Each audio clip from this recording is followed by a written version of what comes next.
In our parsha, we have a pasuk. The pasuk says, "Ki yikach ish ishu v'ol." If a person takes a woman and he marries her, he has marital relations with her. The pasuk then goes on and describes what happens if he divorces her and she marries someone else, etc. And from this pasuk, we actually learn out the halachos of how a woman can be acquired by her husband. That there's one of three ways, as the Gemara explains: kesef, shtar, or bia, money, a document, or marital relations. How do we learn it out from this pasuk? So kesef we learn out from the words ki yikach ish isha. Yikach is implying like an acquisition through money.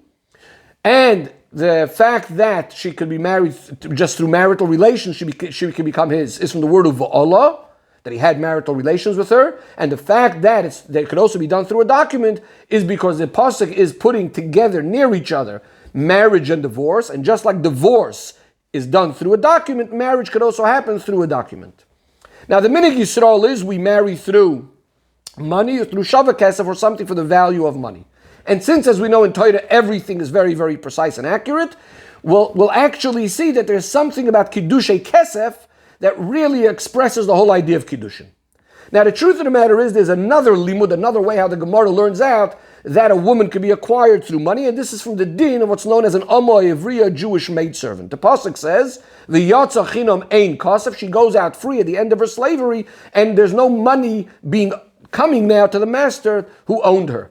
Says the Gemara, this master, when she's leaving him, doesn't get money, but there's a different situation of a master that does get money when she leaves. And what's that referring to? If the father of a young girl is marrying off his daughter, so he gets money for the kiddushin, from which we see that kiddushin can also happen through money. The Rebbe says there's actually going to be a difference from which one of these two psukim we learn out the din of kiddushay kesef, of acquiring a woman, of marrying the woman through money. Whether we learn it from the pasuk in our parsha ki yikach ish isha, or we're learning it from the pasuk by the Amma Ivriya v'yatsa chinam ein kasef. In order to understand this, the Rebbe first introduces what's known as a chakira, a question of the Ragachover, where he questions how kiddushay kesef works. Is it the fact that this woman first acquires the money, and as a result of acquiring the money, she now becomes mekudeshes, she's now considered married? Or is it the other way? She's becoming mekudeshes, she's becoming married, and as a result of that, she now gets to keep the money belongs to her. Now, there's proofs to go either way. On the one hand, the Gemara tells us a halacha that if a man threw the money of kiddushin, the Rishonim explain that it's even regarding money. If the money was thrown towards her, it didn't actually reach her, only came close to her, she's considered mikudeshes. Now the question would be, if she'd never acquired the money, how did she become mikudeshes? She's outside, the money is only near her, how did she become married? Which goes to tell us that it's not about the money. She first becomes mikudeshes, she's getting to own the money as a result of her kiddushin. On the other hand, we have a Gemara, which speaks about the idea that usually we can retract, we can regret things that we said if it's within Toich Kedei Dibur, within a couple of seconds. The Gemara says in regards to Kiddushin, this does not work. You can't take back the Kiddushin. The Rashbam explains that what cases the Gemara is speaking about, that the man says to the woman that the money I have just given to you, keep it rather as a gift instead of the Kiddushin, which was the initial thing that he was going to give it for. So now let's see how this is going to prove to us from this Gemara that it's actually about acquiring the money first and then comes the Kiddushin. Says the Rebbe, if we're going to say that the Kiddushin came first, then we could have explained the Gemara very, very simply. Not like the way that Rashbam explains it. We could have just explained the Gemara simply that this man is regretting everything. He's regretting the Kiddushin. As a result of regretting the Kiddushin, automatically the money is also going to go back to him, and the Gemara then would be saying, no, you cannot regret Kiddushin. If you can't regret the Kiddushin, so therefore the Kiddushin are not nullified, and obviously then she would also keep the money. The reason the Rashbam is explaining that what he's regretting is only the Kiddushin and not the money is because the money actually comes first. And therefore, if this person would regret giving the money, in other words, he's not saying that it's a gift, of course he would be able to do that. And therefore, that's why Rashbam is explaining this man is not regretting giving the money. He's allowing her to keep the money, he's only regretting the Kiddushin, which comes to teach us that yes, the money came first. And the money he never regretted. And therefore, the whole question is now whether he can regret the Kiddushin. Now, let's connect it to the two psukim from where we learned out Kiddushay Kesef. Says the Rebbe in the pasuk, Ki yikach ish isha, the main emphasis is about what the husband has done. It's not about if anyone acquired the money. It's more important about what he is doing, what he is giving. And therefore, what that sounds more like is that the first thing that's happened is Kiddushin. Eventually, the money also becomes hers.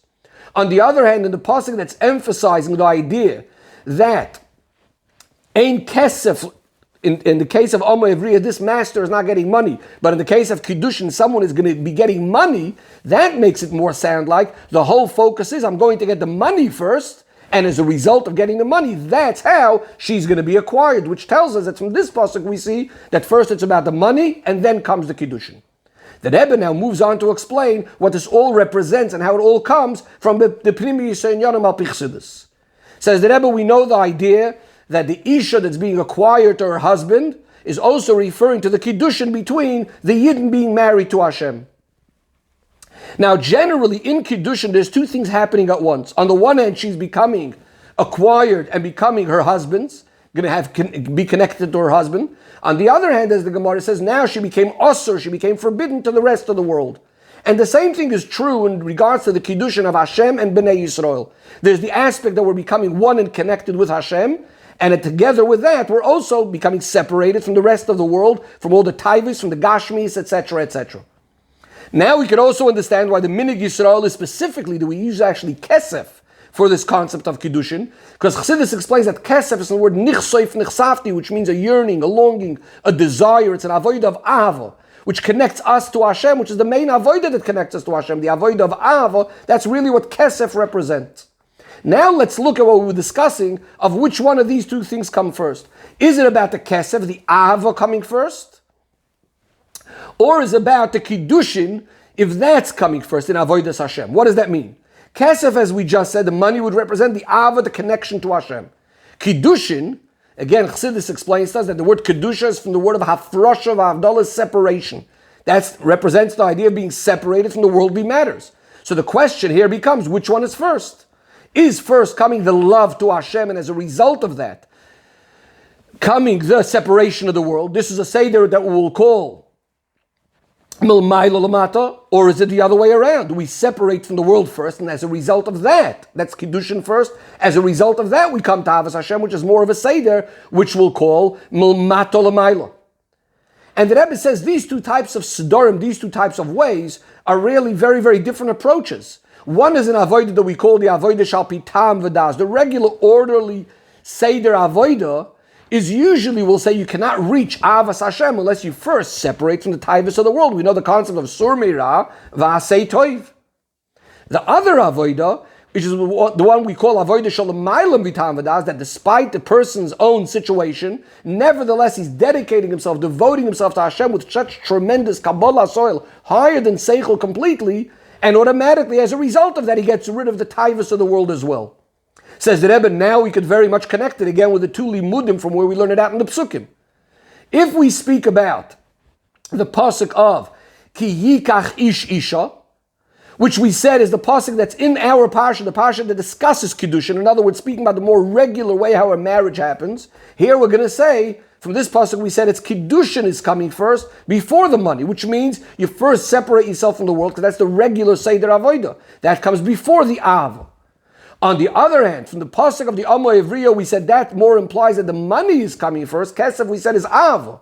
In other words, in that pasuk is more implying that the avas Hashem comes first, because which avodah is this? This is the one we said that's more of Mulmayla Lamata, an avodah that's more associated with going completely higher than Seichel. That's the avodah of an Eved, of the Amo Ivriya, connecting to Hashem in a way that's beyond reason and logic, where you go straight to the top, connecting with a tremendous Ava, and as a result of that, you'll already get rid of all the negativity. The Rebbe concludes and says that really, more specifically, it's not only the avodah of the Eved Ivri, but more specifically, we're saying it's told in the parsha of the Amo Ivriya. According to Chassidus, Amo Ivriya is a much deeper level even than the Eved Ivri. The Amo Ivriya is referring to a person, just like the Amo Ivriya simply is the one that takes the food that was brought in, the grain that was brought in from outside, now she transforms it into a delicacy. It's referring to a person that really transformed his midos. So the Amo Ivriya is already someone on a very, very high level. And therefore we can understand that the Yomo Evriya is reaching straight for the top. That's why it's mainly hinted by the Yomo Evriya that this is a Mulmaila Lamata type of approach. But nevertheless, says the Rebbe, because every Yid really includes all of the levels, so every Yid could also is given the koiches to come to this type of avodah, of devoting oneself completely to Elikus, and as a result of that, becoming rid of all the taivas of the world and transforming himself completely, and as a result of this, Yidden are acquired to the husband, to Hashem, in the ultimate yichud, in the marriage, which is going to be b'karev mamish, b'bias Mashiach tzidkenu.